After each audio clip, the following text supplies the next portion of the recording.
हवाओं ने सदियों का सफर तय किया, रणथंभौर का किला बदला, समय ने रंग बदले, लेकिन पद्मावती की कहानी, वो आग, वो इश्क, वो आज भी हवाओं में गूंजती है। कहते हैं प्रेम का अंत नहीं होता, बस रूप बदल लेता है।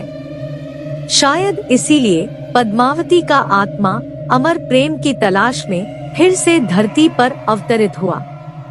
इस बार वो बनी थी रिया, एक साधारण सी लड़की जिसकी आंखों में वही आग थी, वही बेदारी थी। रणथंभौर के खंडहरों के बीच घूमते हुए उसे लगता जैसे वो किसी अतीत से जुड़ी है। वो महसूस करती थी कि हर पत्थर उससे कुछ कह रहा है, उसकी यादें जगा रहा है। एक दिन वो किले के एक छिपे हुए कक्ष में पहुंची।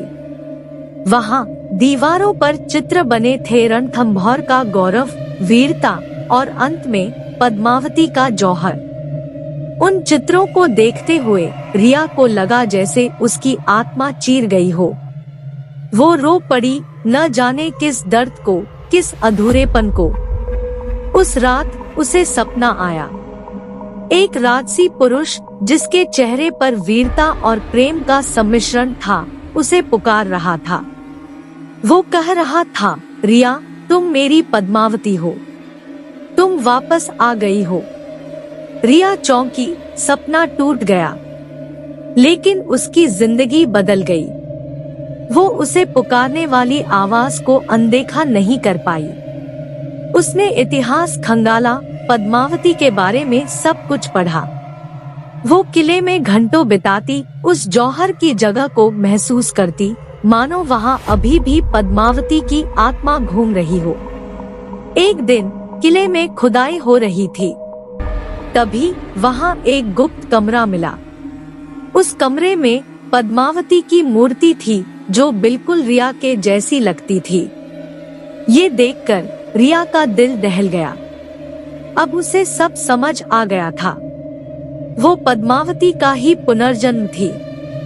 उस दिन से रिया ने खुद को तराशा। उसने शास्त्रों का ज्ञान लिया, घुड़सवारी सीखी और अपने भीतर की रानी को जगाया। वो चाहती थी कि इस बार रणथंभौर का इतिहास अलग लिखा जाए। वो चाहती थी कि पद्मावती का प्रेम इस बार विजय का प्रतीक बने। इसी दौरान उसकी मुलाकात हुई वीर, एक युवा इतिहासकार से, जो रणथंभौर के अतीत को खोलने में लगा हुआ था। वीर रिया की आंखों में वही चमक देखता था जो उसने पद्मावती के चित्रों में देखी थी। उनके बीच एक अदृश्य बंधन बन गया, जो सदियों से चल रहे प्रेम की ही निशानी थी। वीर और रिया ने मिलकर रणथंभौर के इतिहास को फिर से लिखा। उन्होंने पद्मावती की कहानी को न केवल एक हार, बल्कि प्रतिरोध और बलिदान की कहानी के रूप में प्रस्तुत किया। उन्होंने लोगों को बताया कि असली जीत हथियारों से नहीं, बल्कि प्रेम और आत्मसम्मान से मिलती है।